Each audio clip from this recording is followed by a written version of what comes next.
Africa built Europe?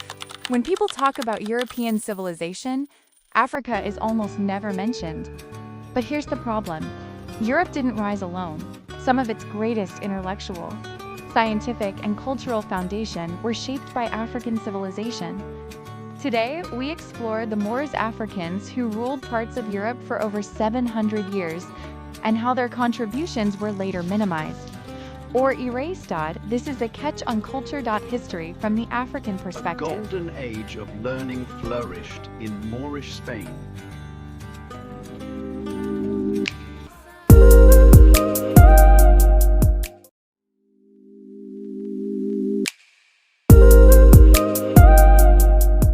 The Moors were African Muslims from North and West Africa who entered Europe in 711 AD. They established Al-Andalus in present-day Spain and Portugal. Moor was not a race, but a civilizational identity. African, Amazigh, Arab, and Black united by governance, learning, and culture.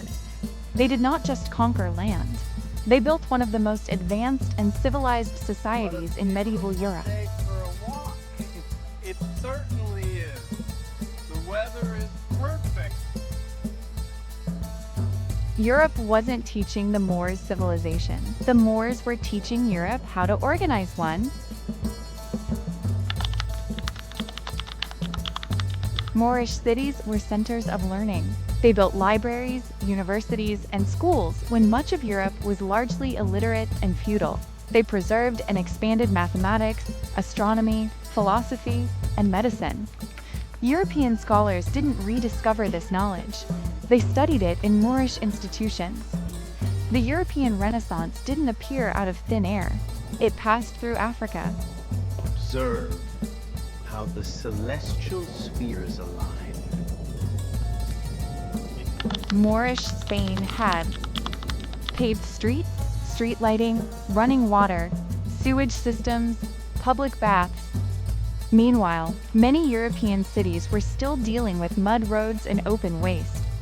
Gothic arches, courtyards, tiled roofs, irrigation systems. These didn't magically appear in Europe.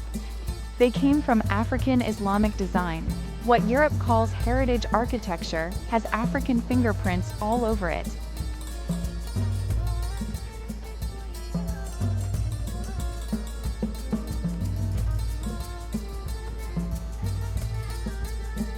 Medicine and science.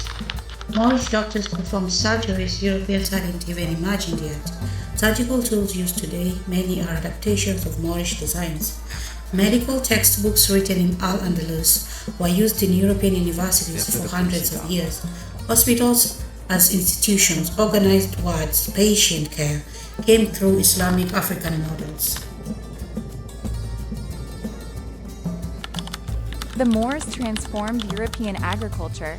They introduced irrigation systems, crop rotation, and new foods like rice, citrus, sugarcane, and cotton. These weren't small changes. These innovations reshaped Europe's economy, diet, and trade networks. They turned dry land into productive farmland.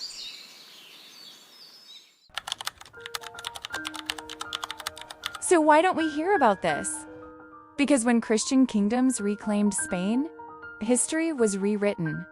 Moorish contributions were removed from the narrative. African rule became occupation. African achievement became foreign influence. And later, European expansion labeled itself civilization. When Africans ruled Europe, it was called barbarism.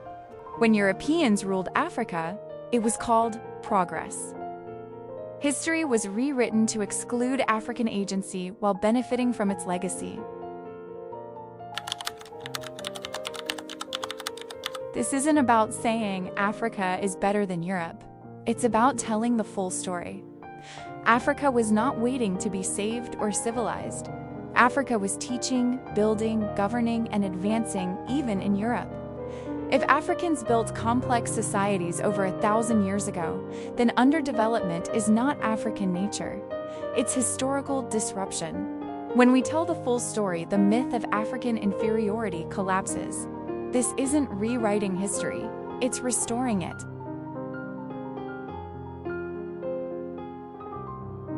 Africa's contribution to Europe wasn't minor. It was foundational. Question what you were taught. Those who control the narrative decide who gets credit. History is not neutral, it is written and sometimes erased. If Africans built a civilization in Europe, then underdevelopment was never the problem. Produced by Aketch on Culture,